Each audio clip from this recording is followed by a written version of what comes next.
అందరికీ నమస్తే. Welcome to our channel.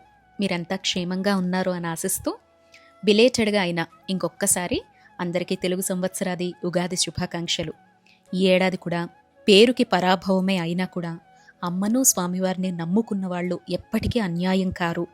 న్యాయంగా ధర్మంగా తల్లిదండ్రులు అయినటువంటి పార్వతీ పరమేశ్వరుల్ని, లక్ష్మీనారాయణుల్ని నమ్మకంతో ఎవరైతే విశ్వసిస్తారో, ప్రేమాభిమానాలతో భక్తి శ్రద్ధలతో ఆరాధిస్తారో అందరూ కూడా ఎప్పటికీ సుఖ సంతోషాలతో ఉంటారు అని మనస్ఫూర్తిగా మీ అందరికీ కూడా, మన ఛానల్ ఫాలోవర్స్ సబ్స్క్రైబర్స్ ఎవరైతే ఉన్నారో అందరికీ కూడా శుభాకాంక్షలు తెలియజేసుకుంటూ, ఇది ఉగాది వ్లాగ్ అనుకోండి, ఎందుకంటే ఆ రోజు నుంచే మనకి వసంత నవరాత్రులు కూడా స్టార్ట్ అయ్యాయి కదా. సో ఆ రోజు ఏర్పాట్ల కింద తీసుకోండి. అండ్ పూజ లాస్ట్లో మాత్రము నేను తర్వాత ఇంక్లూడ్ చేసినటువంటి క్లిప్ అనమాట. మీలాగే నేను కూడా కోటి ఆశలతో నూతన తెలుగు సంవత్సరానికైతే స్వాగతం పలుకుతూ ఉన్నానండి. ఈ ఏడాది మరింత మంచి సమాచారంతో, ఇంకాస్త విభిన్నమైనటువంటి కంటెంట్తో మీ ముందుకు రావాలి అనేటువంటి ప్రణాళికలు వేసుకుంటూనే వీడియోస్ అయితే లేట్ అవుతున్నాయన్నమాట. బట్ ష్యూర్గా చెప్పగలను, ఏప్రిల్ 1 నుంచి అయితే మాత్రము, ఏప్రిల్ స్టార్ట్ అవుతుంది అనగా మాత్రం ఖచ్చితంగా మన ఛానల్లో మీరు కొత్తదనాన్ని చూస్తారు. విభిన్నంగా సరికొత్త కంటెంట్తో మీ ముందుకు వస్తాను అని మాత్రం మీ అందరికీ తెలియజేసుకుంటున్నాను. నాకంటూ కొన్ని ఆశయాలు ఉన్నాయి ఆధ్యాత్మికంగా. సో వాటన్నింటి కళలు కూడా ఈ ఏడాది నెరవేరాలి అని కోరుకుంటూ ఉన్నాను. ఇంకొక 200 మందో 150 మందో అయితే 4 లక్షల కుటుంబం యూట్యూబ్ ఫ్యామిలీ అవుతుందన్నమాట. సో ఇంకా మానస సరోవర యాత్ర అయ్యి ఆ యాత్ర పూర్తి చేసుకునే టైంకి ఇది అత్యాశ అయినా కూడా 5 లక్షల దగ్గరికి మన కుటుంబం చేరుకోవాలి అనేటువంటి దిశగా ఆధ్యాత్మిక సమాచారమైనా, ఏదైనా అందించేటువంటి వ్లాగ్స్ అయినా మీ అందరికీ ఉపయోగపడేలాగా ఉండాలి. మీ ఆదరాభిమానాలు ఇలాగే కొనసాగాలి అని మాత్రం నేనైతే కోరుకుంటూ ఉన్నానండి. నేను ఏదైనా తప్పు చేస్తున్నాను, మీకు తప్పుగా అనిపిస్తోంది అన్న నన్ను సరిదిద్దేటువంటి హక్కు మీ అందరికీ ఉంది. అలాగే నచ్చింది అని అనుకుంటే ఒక లైక్ అండ్ షేర్తో ఇప్పటి వరకు ఎలా అయితే ఆదరాభిమానాలతో నన్ను ప్రోత్సహిస్తూ వచ్చారో అదే అభిమానం ఈ ఏడాది కూడా కొనసాగాలి అని చెప్పి మనస్ఫూర్తిగా కోరుకుంటున్నానండి. ఇంకా ఉగాది రోజు వసంత నవరాత్రులు 2 స్టార్ట్ అవుతున్నాయి. ఆ నెక్స్ట్ మళ్ళీ వెంటనే 7 శనివారాల వ్రతం సాటర్డే అనమాట. సో ఉగాది ముందు రోజు ఇలా చేశాను అలా చేశాను అని మాత్రం చెప్పలేను. ఎప్పుడూ మనం అందరం ఎలా అయితే ఆడవాళ్ళం చేసుకుంటామో ఏర్పాట్లు అదే. కాకపోతే నాకు ఏ రోజుది ఆ రోజే కౌంటెడ్ అవుతుందండి. ముందుగా ఏర్పాట్లు అనేవి నేను ఎప్పటికీ చేసుకోలేనమాట. సో ఇంకా నార్మల్గా అయితే మార్నింగ్ 6:30కి లేస్తాను. బట్ పండగలు లాంటివి ఉండి ఇంకాస్త ప్రత్యేకంగా ఉండాలి అని అనుకుంటే మాత్రం ఇదిగో ఇలా పొద్దున్నే 5:00కి 4:30కి అలా లేస్తే తప్ప పనులు అనేవి అవ్వవు అనమాట. ఇంకా మనకి ఉగాది ఘడియలు కూడా 7:30 తర్వాత 7 తర్వాత అని చెప్పారు కాబట్టి అంత ఈలోపు గడపకి పూజ చేసుకోవడం, ఇవన్నీ కూడా కంప్లీట్ చేసుకోవడం. ఒకసారేమో బాగా ఉక్కపోసేసినట్టుగా అనిపించింది, మళ్ళీ డ్రెస్ మార్చేసుకొని వచ్చి ముగ్గు వేశాను. మళ్ళీ శారీ కట్టుకొని వంట దగ్గరికి వెళ్ళానమాట, పీఠం అది పెడతాను కదా అని చెప్పేసి. ఇలా ఏదో సమ్మరు ఒక పక్క వేడి, చీర కట్టుకోవాలి అనే తపన, ఈ ఉక్కపోతకైతే నానా పాటలు పడి మొత్తానికైతే ఇదిగో గడప పూజ, ముగ్గు వేసుకున్నాను. ఇల్లు క్లీనింగ్ కూడా తడిగుడ్డ పెట్టుకోవడం అనేది నేను ఏ రోజుకి ఆ రోజే చేసుకుంటానండి. రేపు పర్వదినం అయితే ముందు రోజు అనేది చెయ్యనమాట నేను, నాకు అది అలవాటు. ఆ రోజు పొద్దున్నే ఫస్ట్ లేచిన వెంటనే బ్రష్ అది చేసేసుకున్న తర్వాత ఇల్లు తడిగుడ్డ పెట్టేసిన తర్వాత స్నానం చేసుకుంటాను. ఆ తర్వాతే గడప పూజ అవి కంప్లీట్ చేసుకుంటానమాట. బట్ మార్నింగ్ లేచేసరికి సింకులో గిన్నెలు అవి లేకుండా, మామిడి కొమ్మలు అవి తెచ్చుకోవాల్సి ఉన్నా, పువ్వులు అవి తెచ్చుకోవాల్సి ఉన్నా, అందరు ఎలా చేస్తారో అలాగే పువ్వుల వరకు, పూజ వరకు ఏవైతే ఏర్పాట్లు ఉంటాయో బయటకు వెళ్ళే పని లేకుండా చూసుకునేలా అన్నీ సిద్ధం చేసి పెట్టుకుంటానమాట. సో ఇంకా ఈసారి జెండా కూడా మార్చుకున్నాను. యాక్చువల్లీ ఇది మొన్న జాపాలి వెళ్ళినప్పుడు కొనుక్కున్నాను అనమాట. సరే ఇప్పుడు జెండా కూడా మార్చుకుంటే బాగుంటుంది, నూతన సంవత్సరం కదా అని చెప్పేసి. యాక్చువల్లీ మన ఇంటి దగ్గర ఎవ్రీ మంత్ నాకు డేట్ అయిన తర్వాత దాన్ని వాష్ చేసుకొని కొత్త జెండా కడుతూ ఉంటాను. నా దగ్గర 4 ఉంటాయి అన్నమాట. సో అలా ఎవ్రీ మంత్ కొత్తది మారుస్తూనే ఉంటాను. ఎప్పుడు కూడా జెండా అనేది ఉంటుందండి. మీకు కూడా ఇప్పటివరకు లేకపోతే హిందువులుగా ఉండేటువంటి ప్రతి ఇంటి దగ్గర అదొక ధ్వజస్తంభంతో సమానం అనమాట, ఒక ధ్వజంతో సమానం. కాబట్టి మీరు ఎవరి దగ్గరైనా లేకపోయినా ఇప్పటి వరకు శ్రీరాముడికి సంబంధించి, ఆంజనేయ స్వామి వారికి సంబంధించి తెచ్చి పెట్టుకోండి. చక్కగా జెండా అనేది ఉండాలన్నమాట ప్రతి హిందూ ఇంటి ముందర. సో అలా జెండా మార్చుకొని అక్కడి వరకు పనులు అయ్యాయండి. ఇంకా ఆ తర్వాత చూస్తే చెప్తున్నాను కదా, ఫర్దర్గా వచ్చేటువంటివన్నీ కూడా చాలా విభిన్నంగా ఉండబోతున్నాయి. మొన్న రీసెంట్గా కూడా చెప్పాను, మా మరిదిది ఎంగేజ్మెంట్ ఉంది, మా ఇంట్లో ఒక పెద్ద శుభకార్యం అయితే ఉంది, పెళ్ళి ఉండబోతోంది అని చెప్పేసి. బట్ శ్రీకి సడన్గా ఎగ్జామ్స్ పడడం వల్ల అసలు ఎంతో ఇంపార్టెంట్ అనమాట. మా ఇంట్లో శుభకార్యము. బట్ అవ్వలేదు, ఆగిపోవాల్సి వచ్చింది. బట్ పెళ్ళికి కూడా ఆటంకాలేనండి. కరెక్ట్గా పెళ్ళి రోజే వాడికి ఎగ్జామ్ పడింది. ఎలా మేనేజ్ చేయాలో ఏం చేయాలో నాకేం అర్థం కావట్లేదు. స్కూల్లో పర్మిషన్ అడుగుతున్నానమాట. 10th క్లాస్ ఆల్రెడీ స్టార్ట్ అయిపోయి ఇప్పుడు అదే రోజు ఎగ్జామ్ పడింది. ఏమన్నా ముందు పెట్టడం కానీ తర్వాత పెట్టడం కానీ అవుతుందా అని చెప్పి రిక్వెస్ట్ మెయిల్ అయితే పెట్టాను. ఇంకా రెస్పాన్స్ రాలేదు, వెయిట్ చేస్తున్నాను అనమాట. బట్ ఇక్కడ మీకు చూపించేది ఏంటంటే ద ఇండస్ వ్యాలీకి సంబంధించి ఇదిగో అక్కడికి తీసుకువెళ్ళాలని అంత పెద్దది బిర్యానీ పాట్ కొన్నానమాట. అండ్ ఇది వచ్చేసి తాలింపు వేసుకునేది. ఎంత బాగుందండి, న్యూ అరైవల్ ప్రోడక్ట్ అనమాట. ఇప్పుడు నేను ఇవి తెప్పించుకోవడానికి రీజన్ అయితే చెప్పాను కదా, ఆఫర్ ఉన్నప్పుడల్లా కూడా నేను ఇండస్ వ్యాలీకి సంబంధించి ఇంట్లో ఉండే అల్యూమినియం నాన్ స్టిక్ తీసేసి క్యాస్ట్ ఐరన్ స్టెయిన్లెస్ స్టీల్ వైపు మారుతున్నానమాట. నాకు మా ముగ్గురికి సరిపడా సంసారానికి తగ్గట్టుగా వస్తువులు తెచ్చుకుంటూనే ఉపయోగపడేలాగా బంధువుల్లో ఎవరైనా అడిగినా కూడా వాళ్ళకి తెప్పిస్తున్నాను. ప్రెజెంట్ అయితే ద ఇండస్ వ్యాలీలో బిగ్గెస్ట్ ఆఫర్ నడుస్తోందండి. వాళ్ళది 10th యానివర్సరీ అనమాట. సో అప్ టు 50% వరకు ఆఫర్స్ పెట్టేశారు. సో ప్రెజెంట్ శుభకార్యాల సీజన్ నడుస్తోంది కదా, మ్యారేజ్ సీజన్ కూడా నడుస్తోంది. ఎవరికైనా ఇలాంటి మంచి గిఫ్ట్ ఇవ్వాలి అని అనుకున్నా, మీరు గృహప్రవేశాలు చేసుకునేవారు కొత్త కిచెన్ వేర్ మార్చుకోవాలి అనుకున్నా ఈ ఆఫర్ని అయితే యూటిలైజ్ చేసుకోండి. అండ్ వాళ్ళు ఇచ్చే 50% కాకుండా మళ్ళీ నా కూపన్ కోడ్ సంతు SANTHU అని వాడారనుకోండి, మళ్ళీ మీకు ఫ్లాట్ 12% యాడ్ అయిపోతుంది. అంటే ఒక్క ప్రోడక్ట్ మీద మీకు అప్ టు 62% వరకు ఆఫర్ రాబోతోందనమాట. ప్రజెంట్ అయితే లైవ్లో ఉందండి, మొన్న ఫ్రైడే నాడే స్టార్ట్ అయింది. 10th యానివర్సరీ సందర్భంగా ఈ బిగ్గెస్ట్ ఆఫర్ అయితే ద ఇండస్ వ్యాలీలో నడుస్తోంది. సో అందుకే నేను మొన్న లాస్ట్ మంత్ ఉండే ఫెస్టివల్స్కి 40% ఆఫర్లో ఒకటి తెచ్చుకున్నాను. అది తీసుకెళ్తానని చెప్పాను, మీకు ఇంకా చూపించలేదు. అంటే చూపించాను, బట్ ఊరికి తీసుకువెళ్ళి ఓపెన్ చేయడం లాంటివి నాకు కుదరలేదు. సో ఇప్పుడు కూడా ఊరికే గిఫ్ట్ కింద అది కొన్నానమాట. అది అంత పెద్దది నాకైతే ఫ్యామిలీకి సెట్ కాదు, మీకు తెలుసు కదా, మేము ఉండేది ముగ్గురం. అది వచ్చేసి 7 లీటర్స్. అండ్ ఇక్కడ చూస్తున్న ఈ గిన్నె వచ్చేసి 2.3 లీటర్స్. మా ముగ్గురికి కరెక్ట్గా సెట్ అవుతుంది. ఏమన్నా సాస్లు చేసుకోవాలన్నా, పప్పు తాలింపు. ఈరోజు పులిహోర పోపు వేస్తున్నాను ఇందులో అనమాట. సో ఇంకా పోపుదైతే ఉందండి, న్యూ అరైవల్లో ఎంత బాగుందోనండి. అసలు చేతికి తగలదనమాట మనకి వేడి కూడాను. అండ్ 3 లేయర్స్ ఉంటుంది. Healthy cooking ware. మన ఛానల్ చూసిన తర్వాత లాస్ట్ ఒక 1 ఇయర్గా ఎంతమంది వాళ్ళ కుక్వేర్ మార్చుకున్నారు. నేనైతే ఇంట్లో మొత్తం కూడా సిల్వర్ పాత గిన్నెలు ఏమన్నా ఉన్నా కూడా అల్యూమినియంవి డాగ్స్కి అన్నం పెట్టడం కోసం మాత్రమే యూస్ చేస్తున్నాను అనమాట. అందులో పెట్టను. అందులో రాత్రి మిగిలిన అన్నం కానీ వండిన తర్వాత స్టోర్ చేసుకునే పర్పస్లో డాగ్స్ కోసం అని చెప్పి పక్కన పెట్టాను తప్ప, మొత్తం క్యాస్ట్ ఐరన్ స్టెయిన్లెస్ స్టీల్ తోటే ఇల్లంతా కూడా నాకు కావాల్సినవన్నీ ఆఫర్స్ ఉన్నప్పుడల్లా మీతో నేను చెప్పాను కదా, నేను ప్రమోషన్ చేస్తాను, చూపిస్తాను కాబట్టి నాకు ఫ్లాట్ 40% ఇస్తారు వాళ్ళ ఆఫరు. మీకు అప్ టు 40% వరకు ఉంటాయి. ఇప్పుడు అప్ టు 50% ఆఫర్ ఉందండి. సో నాకు ఫ్లాట్ 50లో వచ్చింది కదా అని చెప్పేసి నేను తెప్పించుకొని మీతో షేర్ చేసుకుంటున్నా. లింక్స్ అన్నీ కూడా డిస్క్రిప్షన్ ఫస్ట్ కామెంట్లో పిన్ చేస్తానండి. ఇండస్ వ్యాలీలో ఇదే కాదు, మీరు ఏదైనా షాపింగ్ చేయండి, సంతు అనే కూపన్ కోడ్ వాడండి. ఎప్పుడు ఆఫర్స్ ఉన్నా సీజన్తో సంబంధం లేకుండా మీకు చక్కగా ఈ ఫ్లాట్ 12% డిస్కౌంట్ అనేది వచ్చేస్తుంది. అమ్మయ్య, చెప్పేశాను కదా. అండ్ నెక్స్ట్ వచ్చేస్తే చూసారా ఎంత హడావుడిగా పనులు చేస్తున్నానో. వీడియో అయితే ఫాస్ట్ ఫార్వర్డ్లో పెట్టానండి, అన్ని కింద ఉంపేస్తూ గబా గబా. ఎందుకంటే ఆఫీస్కి 12 o'clockకి వెళ్ళాలన్నమాట. ఈ 12 గంటల లోపలే లేచిన దగ్గర నుంచి మొత్తం పూజకు కావాల్సిన పీఠాన్ని సర్దుకోవాలి, వంటలు చేయాలి, టిఫిన్ చేయాలి. ఒకటా రెండా ఎన్ని పనులు ఉంటాయి. నార్మల్గా ఇలాంటి టైంలో పొద్దున్నే పులిహోర చేసేసుకున్నాం అంటే టిఫిన్ కింద నడిచిపోతుంది ఇలా అనుకుంటాం. కానీ నాతో పాటు మా వారు కూడా వసంత నవరాత్రులు చేస్తారనమాట. సో ఆహారపు నియమాలకు సంబంధించి ఇద్దరం కూడా రోజుకొకసారి, అది ఎప్పుడు తింటామనేది తెలీదు. నేనైతే రాగిజావ తాగుతాను, మా వారైతే ఒకసారి తినుంటారు రోజు మొత్తంలో కూడాను. సో నేను రాగిజావ పళ్ళు లాంటివి తీసుకోవడం, లేకపోతే బాడీ ముందుకెళ్ళదండి బాబు, నిద్ర కూడా సరిగా ఉండదు కదా పూజలు లాంటివి పెట్టుకున్నప్పుడు. సో అందుకని చెప్పేసి నేను ఏదో ఒకటి కడుపులో పడేలాగా చూసుకుంటా. బట్ మా వారు మాత్రము రోజుకొకసారి మాత్రమే తింటారు. అయితే పొద్దున్న 11కి లేదా సాయంత్రం 3 గంటలకి అలా అని చెప్పి ఉంటారు.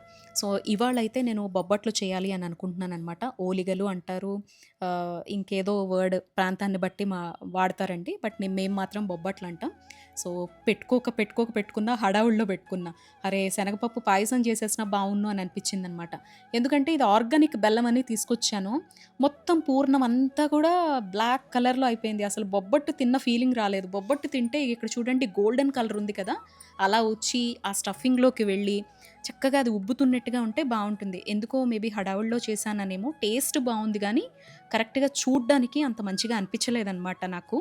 సో, ఆ బెల్లం టేస్ట్ కూడా ఏంటంటే కొంచెం పుల్ల పుల్లగా ఉంది. సర్లే ఇంకా ఈరోజు ఉగాది స్టార్ట్ అవ్వడం ఏమన్నా పులుపుతో స్టార్ట్ అయిందేమో అని అనిపించిందనమాట. ఉగాది పచ్చడి కూడా మీకు నేను చూపించలేదండి. అన్నీ షూట్ చేస్తే అసలు ఈ వీడియోనే చూస్తే డ్యూరేషన్ 2 గంటలొచ్చింది. దీన్ని 20 నిమిషాలకు కుదించడానికి ముప్పు తిప్పలు పడ్డాననమాట. అంత పనిని షూట్ చేయడం అంటే ఇంకా మెషిన్‌లాగా పరిగెడుతూ ఉండడమే ఒకదాని వెంట ఒకటి, ఒకదాని వెంట ఒకటి. ఇంకా రాయలసీమ వైపు అలసంద వడలు అనేది బాగా ఫేమస్. మా వాళ్ళకి చాలా ఇష్టం అనమాట. సో, నేను ఆనియన్ అది ఏం పట్టించుకోలేదు. నేను తినను ఆనియను. కానీ మా వాడు ఉన్నాడు కదా! పాపం వాడు ఉండక ఉండక ఇంట్లో ఉంటాడు. సర్లే వాడినెందుకు టేస్ట్ వైస్ డిసప్పాయింట్ చేయడం అని వడల్లో అయితే ముందు ఒక వాయి అమ్మవారికి ఆనియన్ లేకుండా వేసేసి, ఇంకొక వాయి అంతా కూడా ఆనియన్, పచ్చిమిర్చి అవి వేసి వాడి కోసం అని చెప్పేసి సో, వడలు చేసేసాను. అంతా మళ్ళీ ఇదిగోండి గిన్నెలు అన్నీ క్లీన్ చేసేసుకొని అక్కడంతా సెట్ చేసేసి ఆఫీస్కి అయితే 12-12:30 టైంకి వెళ్ళిపోయానమాట. నాకు 3:00కి లైవ్ ఉంటుంది. సో, వెళ్ళిపోయి మళ్ళీ తిరిగి వచ్చిన తర్వాత అప్పుడు పీఠం పెట్టుకుంటానమాట. ఈలోపు తిరిగి వచ్చిన తర్వాత ఫస్ట్ అమ్మ దగ్గరికి వెళ్ళిపోతాను. అమ్మని చూడకుండా ఉండలేను కదా! అందులోనూ తెలుగు సంవత్సరాది తన ఆశీర్వాదం తీసుకోకుండా ఎలా ఉంటాను చెప్పండి. నాకు వెన్నంటి ఉండి నడిపించేదే ఆ తల్లి అని చెప్పి మనసా వాచా కర్మణ నమ్ముతాను. మీ అందరికీ కూడా చూపిస్తూ ఉంటాను. సో, అందుకే పిల్లాడిని తీసుకొని గుడికి వెళ్ళాననమాట. ఇంక వాడికి ట్యూషన్ లాంటివి అలాంటివి ఏం లేవు. ట్యూషన్ మార్నింగే అయిపోయిందనమాట ఆ రోజు. అదే మీకు స్టార్టింగ్ క్లిప్ అనేది యాడ్ చేసి చూపించాననమాట. సో, గుడికి వెళ్ళి వచ్చేసిన తర్వాత ఇంకా పీఠం పెట్టుకున్నానండి. పీఠం పెట్టుకోవడము అంటే ఇంకా పూజ స్టార్ట్ చేయడము అనుకోవచ్చు. పొద్దున్నే అన్నీ సర్దేసుకుంటాను. కావాల్సిన పటము, పూజా సామాగ్రి అన్నీ కూడా అక్కడ సిద్ధం చేసుకొని పెట్టేసుకుంటాను. బట్ దీపం అవేవి వెలిగించనండి. ఇంకా దీపం వెలిగేయడానికి రెడీగా ఉంది అన్నట్టుగా అన్నీ ప్రిపేర్ చేసేసుకుంటాననమాట ఉదయం. ఇంకా ఇంట్లో నిత్య దీపారాధన మా వారు ఎలాగో అభిషేకాలు అవన్నీ చేసేస్తారు కాబట్టి టెన్షన్ లేదు. సో, నేను ఇంకా సాయంత్రం ప్రశాంతంగా పూజ మొదలు పెడతాను అనంగా. వచ్చిన తర్వాత టెంపుల్‌కి వెళ్ళడం, టెంపుల్ నుంచి వచ్చిన తర్వాత మళ్ళా వీడికి సంబంధించి ఫుడ్ అది చూసుకోవడం, ఏవన్నా వర్క్స్ లాంటివి ఉంటే చూసుకోవడం. ఇంకా పండగ కాబట్టి వాడు కూడా చదవడు ఈరోజు. లైట్ తీసుకుంటాడు. ఇంక ఇంట్లో ఏమన్నా క్లీనింగ్స్ లాంటివి ఉంటే ఇంకొకసారి హాల్‌లో నేను పీఠం పెట్టుకుంటాను కాబట్టి ఇంకొకసారి ఏమన్నా దుమ్ము, ధూళి లాంటివి లేకుండా చూసుకొని ఓసారి అలా పైనే వెట్ క్లాత్‌తో తడిగుడ్డ అనేది పెట్టేసుకుంటాను. మళ్ళీ గుడికి వెళ్ళొచ్చిన తర్వాత ఇంకప్పుడు కూర్చుంటాననమాట. అన్నీ కావాల్సినవి సిద్ధం చేసుకుంటాను. సో, యాక్చువల్లీ నాకు ఈసారి ఆటంకం ఉంది. శ్రీరామనవమికి ముందు ఖచ్చితంగా ఆటంకం వస్తుంది అనేది నాకు తెలుసు. అందుకే కలశం లాంటివి పెట్టుకోలేదండి. నాకేమాత్రం సింప్టమ్స్ అనిపించినా, ఏమాత్రం అనీజీగా అనిపించినా పీఠం తీసేద్దాము అనేటువంటి నిర్ణయంతో, చేసినంత సేపు అయితే చేద్దాము అనేటువంటి ఉద్దేశంతో ఇలా చక్కగా లలిత అమ్మవారిని పెట్టుకున్నాను. సో, కామాక్షి దీపాన్ని పెట్టుకున్నాననమాట. సో, ఉగాది పండగ కదా అని చెప్పేసి కొంచెం ఎక్కువ వెలుగుండేలాగా ఆ పంచదీపాలది ఉంటుంది కదా నా దగ్గర స్టాండ్, అది పెట్టుకున్నా. శ్రీరామచంద్రమూర్తి వారిని పెట్టుకున్నాను. సో, నేనేం చేస్తాను అంటే ఫస్ట్ రోజు షోడశ ఉపచారాలతో పూజ చేసుకుంటానండి. యాక్చువల్లీ మీకు ఇక్కడ చూపిస్తున్నటువంటి పీఠము శనివారందనమాట. శుక్రవారము అప్పటికే బాగా అలిసిపోయి షూట్ అవి చేసి ఆఫీస్కి వెళ్ళొచ్చి పొద్దున్నుంచి పని చేసి మళ్ళీ నేను ఆ రోజు పీఠం సర్దేది నాకు చూపియాలనిపించలేదనమాట.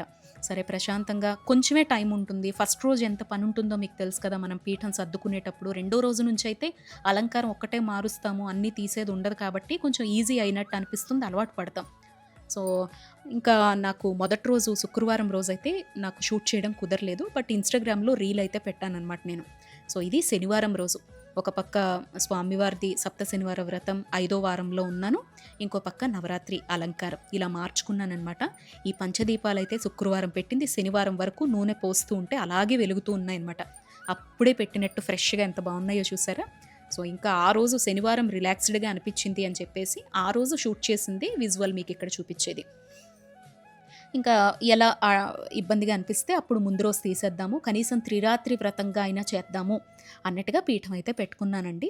నేనేం చేస్తాను అంటే షోడశోపచారాలతో ముందు రోజు ఆహ్వానించాక రెండో రోజు నుంచి దీపపు కుందులు ఒకవేళ కొండెక్కిపోతే మాత్రము వాటిని మార్చేసుకొని కొత్త దీపపు కుందులు పెడతాను.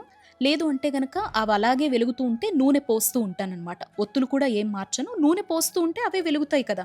ఇంకా ఫుల్గా కొండెక్కిపోయింది అని అనుకుంటే నేను ఆఫీస్కి వెళ్ళినప్పుడు ఈయన కూడా ఇంట్లో లేరు అని అనుకుంటే కొండెక్కిపోతాయి. అప్పుడు తీసి మళ్ళీ కొత్త ప్రమిదలు పెట్టుకుంటానన్నమాట. సో, పంచ ఉపచారాలు, దీపం వెలిగిస్తాం, ధూపం ఇస్తాము, అలంకారం మొత్తం కూడా పటంకి సంబంధించి మార్చుకుంటాం. అది కూడా చూపిస్తానండి. నెక్స్ట్ వ్లాగ్ కూడా చూడండి. పూజలు ఇంట్లో ఉన్నప్పుడు ఇలా పర్వదినాలు అవి వచ్చినప్పుడు నేను ఎలా టైం మేనేజ్మెంట్ చేసుకుంటాను అనేది కూడా నెక్స్ట్ వీడియో కింద అండ్ నేను ప్రత్యేకంగా పూజలు అవి పెట్టుకునేటప్పుడు ఎలా ద్రవ్యాలు అవి ఏం ఉపయోగిస్తాను, నా స్పెషల్గా నేను ఎలాంటి జాగ్రత్తలు పాటిస్తాను అనుకోవచ్చు, ఇంట్రెస్ట్ చూపిస్తాను అనుకోవచ్చు. ఇవన్నీ కొంచెం ఆసక్తిగా ఉండేలాగా నెక్స్ట్ వీడియో కూడా ప్రజెంట్ చేస్తాను. సో అలా అయితే శుక్రవారం శనివారం గడిచిందండి.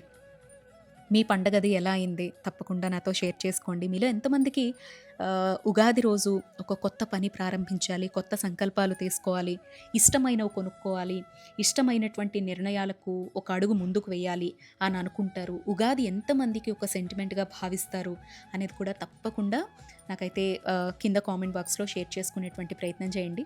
లేదు సంతోషి, అన్ని సంవత్సరాలు ఎలాగో ఇది కూడా అంతేను, అలవాటైపోయాయి, కొత్త మార్పులు కొత్త చేర్పులు అనేవి ఎప్పుడు చూసింది లేదు అని అంటారా, అది కూడా తప్పకుండా కింద అయితే షేర్ చేయండి నాతోటి. ఇలా అష్టోత్తర శతనామాలతో కుంకుమార్చనతో అయితే ఫస్ట్ సెకండ్ డే పూజ చేసుకున్నాను. యాక్చువల్లీ మారేడు దళం లేకుండా నేను అస్సలు పూజ చేసుకోనండి. ఎక్కడా దొరకట్లేదండి మారేడాకులు, ఎంత ట్రై చేశానో మల్లెపూలు తప్ప ఇంకేమీ దొరకట్లేదన్నమాట. సో సరే అని చెప్పేసి కుంకుమార్చన చేసుకున్నానమాట. ఇలా చక్కగా పీఠం అనేది పెట్టుకొని, ఇప్పుడు ఆల్రెడీ మనం ఒక వ్రతంలో ఉన్నాం అనుకోండి, అనుకోకుండా ఇప్పుడు నవరాత్రులు యాడ్ అయ్యాయి కదా, ఒకే రోజున ఒక పక్క లలితమ్మకు పూజ చేసుకోవాలి, శ్రీరామచంద్రమూర్తికి పూజ చేసుకోవాలి, సప్త శనివార వ్రతం 5వ వారంలో కూడా ఉన్నాను కదా, అలా సందిగ్ధం ఉన్నప్పుడు నో డౌట్ అండి మనం ఫస్ట్ చక్కగా పంచ ఉపచారాలతో అమ్మవారికి దీపారాధన చేసి అక్కడ అష్టోత్తర శతనామాలతో పూజ అది కంప్లీట్ చేసేసుకొని, ఇంకా ఆ తర్వాత మనం ఆల్రెడీ కంటిన్యూ చేస్తున్న వ్రతాలు ఏవైతే ఉంటాయో వాటిని మనం ఇంక్లూడ్ చేసుకొని ప్రత్యేకంగా పీఠం పెట్టుకోవచ్చు, లేదా అదే పీఠంలో ప్లేస్ ఉంటే కలశాన్ని పెట్టుకొని నెక్స్ట్ డే ఆ ఒక్క కలశాన్ని పక్కకు తీసేసి మళ్ళీ మనం పూజ కంటిన్యూ చేసేసుకోవచ్చు అనమాట. అదే ఒకవేళ నవరాత్రులు పూజా మందిరాల్లో చేస్తున్నాం, ఆల్రెడీ సప్త శనివారంలో ఉన్నాం, లేదా ఈ మధ్యలో ఇంకేదన్నా యాడ్ అయింది, ఇంకొక కొత్త వ్రతం స్టార్ట్ చేస్తున్నాము అని అనుకుంటే ప్రత్యేకంగా పీఠం పెట్టుకోవచ్చు. పూజా మందిరంలోనే ఆ దేవతను కూడా ఆహ్వానం చేసుకొని అదే కలశంలోకి కూడా పూజ చేసుకోవచ్చండి. ఇంటి బ్రహ్మగారు ఎలా చెప్తే, ఇంటి పెద్దవాళ్ళు ఎలా చెప్తే అలా కొనసాగించవచ్చు. తెలియనప్పుడు మాత్రము ఇలాంటి ఎవరైనా చెప్పినప్పుడు సూచనలు అనేవి పనికొస్తాయి అనేటువంటి ఉద్దేశంతో నేను ఎలాగో చేసుకుంటున్నాను కదా అని చెప్పేసి మీతో షేర్ చేసుకుంటున్నాను అనమాట. సో నేనైతే ఇలా నవరాత్రి వ్రతం ఫస్ట్ చేసేసి తర్వాత సప్త శనివార వ్రతం కంప్లీట్ చేసేసుకొని ఆదివారం పొద్దున్న స్వామివారిది సప్త శనివార వ్రతంకి సంబంధించిన పీఠం ఒక్కటే తీసేస్తానమాట. యాజ్ యూజువల్గా ఇంకా మిగతాది కంటిన్యూ చేసేసుకోవచ్చు. ఇక్కడ మొత్తం దీపాలు ఇవన్నీ పెట్టేశాను కదా, యాక్చువల్లీ ఇక్కడే కలశం పెట్టి చేసేసుకునేదాన్ని. అన్ని దీపాలు దత్తాత్రేయుల వారి పాదుకలు అన్నీ పెట్టాను కదా, అంతా క్లమ్జీ అయిపోతుంది. నాకేమో దేవతలకు సంబంధించి వాళ్ళ ముఖాలు పాదాలు బాగా కనపడాలన్నమాట. అందుకే బొట్లతో కూడా నేను నింపేనండి. పటం మొత్తం కూడా మీరు బాగా గమనిస్తే బొట్లు ఫుల్లుగా నింపను, ఒకే ఒక్క బొట్టు పెడతాను అనమాట. ఇద్దరు దేవతామూర్తులైనా ఒకరికైనా పాదాలు బాగా కనపడాలి, ముఖం బాగా కనపడాలి. నాకు అలా పూజ చేసుకుంటే నాకు బాగా తృప్తిగా అనిపిస్తుంది అనమాట. దీపాల్లో కూడా నేను అమ్మని చూస్తానన్నమాట. అందుకే దీపాలు కూడా శుభ్రంగా ఉండేలాగా బాగా వెలుగుతూ ఉండేలాగా చూసుకుంటూ ఉంటానన్నమాట. సో ఇది నాకుండేటువంటి పర్సనల్ ఒపీనియన్, పర్సనల్ ఇంట్రెస్ట్ అనమాట. అలా ఉగాది అయితే స్టార్ట్ అయిందండి. మరి నెక్స్ట్ డే పీఠాన్ని ఎలా మార్చుకుంటాను, మళ్ళీ వీటన్నిటిని ఎలా మేనేజ్ చేసుకుంటూ తర్వాత రోజు ఇంట్రెస్ట్ చూపిస్తాను, కొన్ని ఆసక్తికరమైనటువంటి విశేషాలతో. అంటే నేను పీఠం సర్దేటప్పుడు కొన్ని విషయాలు ఇంకా మీతో షేర్ చేయలేదండి. సో వాటిని నెక్స్ట్ వీడియోలో మీ అందరితో పాటు తప్పకుండా పంచుకునేటువంటి ప్రయత్నం చేస్తానండి.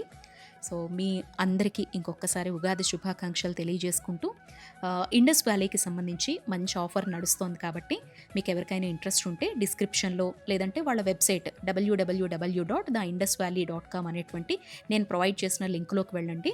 మీకు ఫ్లాట్ 12% రావాలంటే సంతూ కూపన్ కోడ్ వాడండి, లేదా అప్ టు 50% కోసం వాళ్ళ మీకు నచ్చినటువంటి ప్రోడక్ట్ మీద వాళ్ళు ఇచ్చే ఆఫర్ని యూటిలైజ్ చేసుకొని అవసరం ఉంటేనే చక్కగా షాపింగ్ అనేది చేసుకోండి. అలాగే ఎలాగో బ్రహ్మచర్యంలో ఉంటాం కాబట్టి నేను రోజు తలస్నానం అయితే చేయనండి, డే బై డే చేస్తానన్నమాట. అండ్ భూసైనం పాటిస్తాను, రోజుకొకసారి తింటాను, అది కూడా సాత్విక ఆహారం తీసుకుంటాను. ఇవి నేను పాటించే నియమాలు.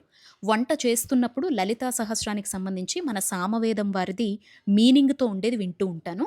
నేను పూజలో కూర్చునేటప్పుడు లలితా సహస్రం చదువుకుంటాను, ఖడ్గమాల చదువుకుంటాను, అష్టోత్తర శతనామాలతో పూజ చేసుకుంటాను. ఇంతకీ మీలో ఎంతమంది వసంత నవరాత్రులు చేస్తున్నారు తప్పకుండా కామెంట్ బాక్స్లో షేర్ చేయండి. నాకు తెలిసి ప్రతి ఒక్కరిది కూడా పండగ హడావుడి అనేది ఇలాగే ఉంటుంది అని అనుకుంటున్నాను. అండ్ మీ ఇళ్లలో స్పెషల్స్ ఏంటి? ఉగాది నాడు సంప్రదాయబద్ధంగా ఏ వంటకం చేసుకుంటారు? కింద షేర్ చేయండి. మరొక వీడియోతో మళ్ళీ కలుద్దాం. నమస్తే.